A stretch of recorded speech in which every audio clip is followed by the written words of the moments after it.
Hey everybody, welcome back to another Blind Tuesdays. Hope you guys have been enjoying the content on the channel as of late. Excuse me for just the kind of random schedule for these past few days. I just been really out of it, and I just been feeling very removed from doing all the editing and stuff like that. So excuse me, it just it's right now it's the summertime, and I just kind of feel like going out, doing stuff, and getting away from my computer, honestly. But I still want to do some content just because I enjoy, it gets me to do the other things that I personally enjoy, watching films and discussing them. And for this week, for Blind Tuesdays, we are back to the French New Wave, and we've discussed the French New Wave quite a bit on this channel.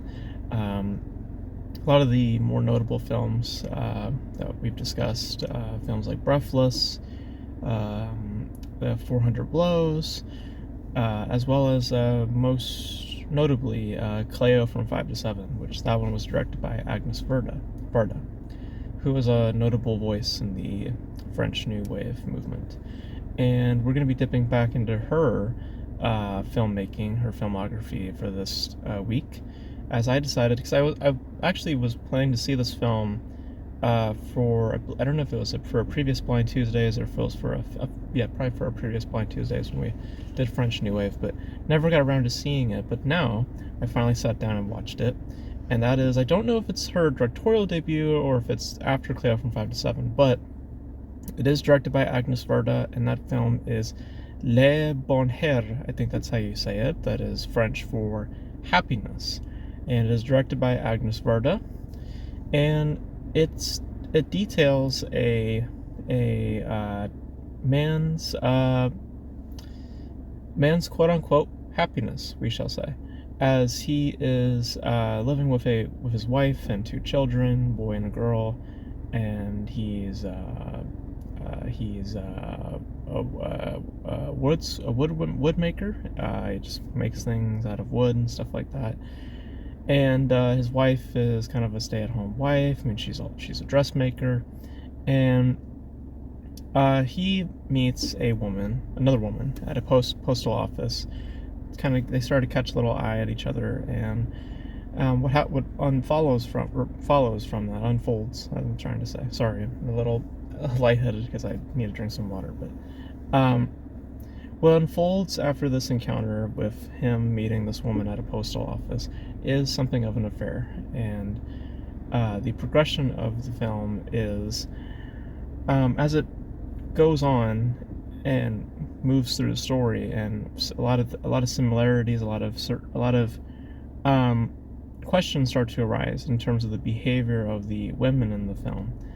What you get in the film is something that is deliberately deceptive, and is making a point within that deception about the masculine figure that is in front of us. And what it boils down to is a dreamlike portrait of toxic masculinity and the monstrous type character that we are following.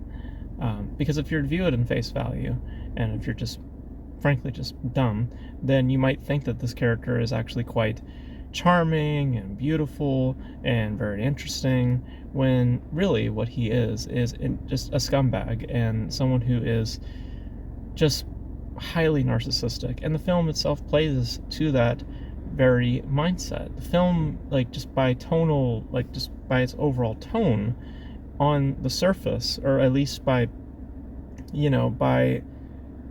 the impression, by how you perceive this character, is very much playing in that narcissistic personality. Everything is always happy, always charming, always pleasant. Nothing can go wrong, nothing is going wrong. That's the mood that the film brings about. But the underbelly to that is, it is the opposite, because of, well, quite literally what he is doing. It is all about visual. It's all about what is happening in the frame, and this attention towards happiness. It's the very word that keeps being brought up throughout the film about happiness, and in turn, it is meant to be taken as the opposite. That in addressing happiness so much, there is obviously something quite sad happening at the center of it. So it's a film that is very, very deceptive, and it is deliberately so. And I think in that, I think that you get a very unique portrait on the topic of toxic masculinity, because many films touch on this, and they're quite upfront about it. And sometimes that's an interesting angle, and other times it's a bit self-serving, a bit just, okay, we've seen that done before. And I'm just addressing this mainly in filmmaking terms. I found it to be quite unique here. I think that by not giving a suggestion to the viewer and letting them make the impression for themselves, and them having to decipher that character's mindset, because it's an interesting test, I think, if you were to put this film and show it to a bunch of people. And I'm curious if there are varying perspectives of this film. And if there is, I think that it makes a point, strangely enough, about the person themselves. If you think that this person is a very well-rounded character and very just good-hearted and all that sort of stuff, there might be something narcissistic about you, quite frankly, because there's like the reality of it, because again, the whole point of the film is that it's a dream-like scenario, in that how it just like, and how it moves through its story, and how it represents these, in terms of how it represents, these relationships that this man has. It's just all pleasant and all good and all happy. And then reality hits. And then when that happens, the impression of that figure becomes so predominantly clear, at least by how the film is judging him. It becomes quite clear. And I'd be shocked if anyone at that point doesn't really get the hint as to what this character is. And frankly, again, how monstrous and how just incredibly naive and selfish this figure is. And in turn, the type of commentary that's trying to be made about in the film. Because the ending itself is horrific. I mean, it's not, like shouting at you. It's a film that is, for a large portion of its time, very nonverbal. There is dialogue, but in terms of the impression of the thematic study, it is very nonverbal. And again, a lot of it comes down to it's a film that you have to focus on in the frame. You have to focus on what's happening. It's not a film about hearing. It's more or less a film about seeing. Because it has and I felt this at the beginning, where it has this like silent film type of energy, where your guiding hand in the story is a lot to do with what's being shown to you, not necessarily what's being verbalized, or vocalized,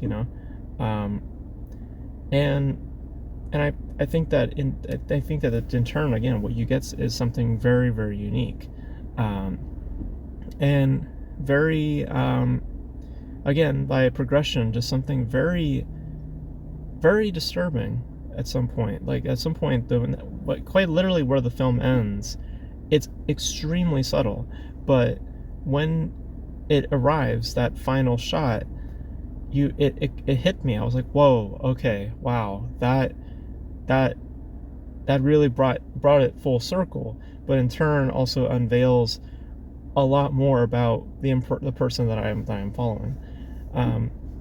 My only quibble about the film is that study, that very, very deliberate trick, that very deliberately manipulative environment that is established or being utilized throughout. I think that if you don't know by the end how we're supposed to perceive this character, and ultimately what that character truthfully is, I think that there's something inherently wrong with you. I personally was able to pick up on it fairly quickly as to, yeah, this person's not good. I mean, he's not good. And then because ultimately when you get to that point of when you start to question that character, everything around the character then starts to make sense. The technicalities, the score, all of that starts to fall into place, and everything then starts to become fully realized. In that, you start to dip out of said imagination and start to fall into reality itself.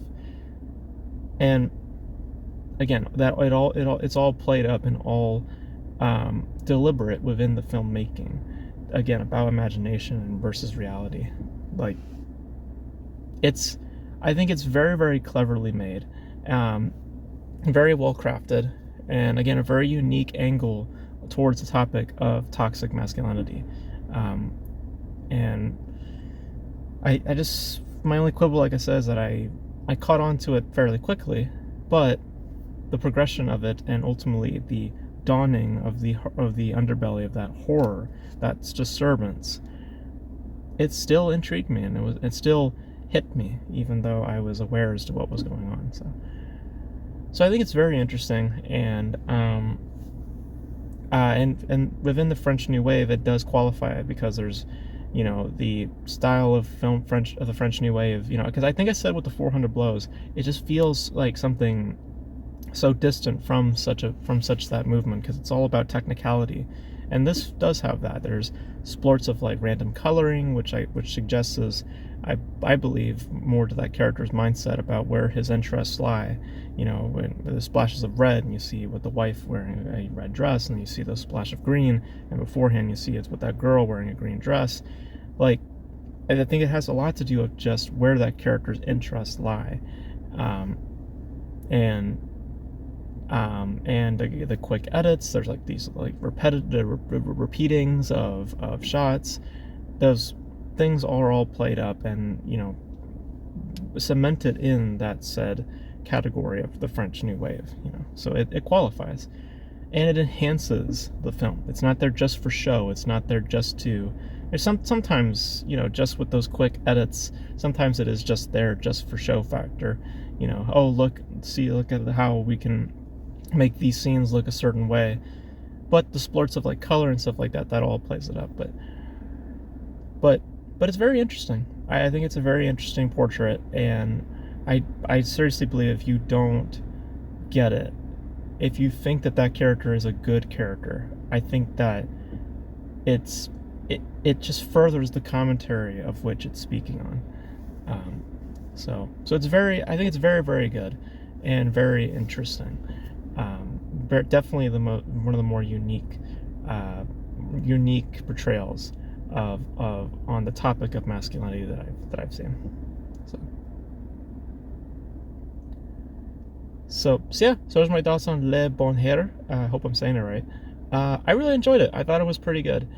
And yeah, so that's gonna be it for this video, guys. Thank you guys for tuning in.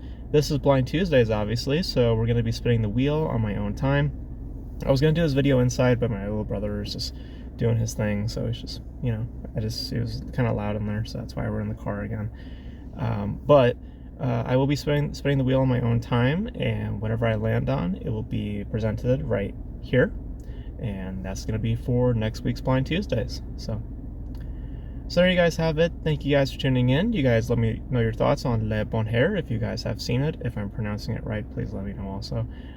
Your thoughts on Agnes Varda with her filmmaking with Cleo from 5 to 7 and this, and in general with the French New Wave. Any favorites that you guys have, films that I haven't talked about yet. I know there's a few here and there that I haven't seen, but the more notable ones I pretty much have seen. But any favorites that you guys have, let me know your thoughts in the comment section below. And that's gonna be it for this video, guys. Thank you guys for tuning in, and until then, I'll catch you guys in the next video. I'm gonna go have some lunch now because I'm a little out of it. So thank you guys for watching. I'll catch you guys in the next video. Bye.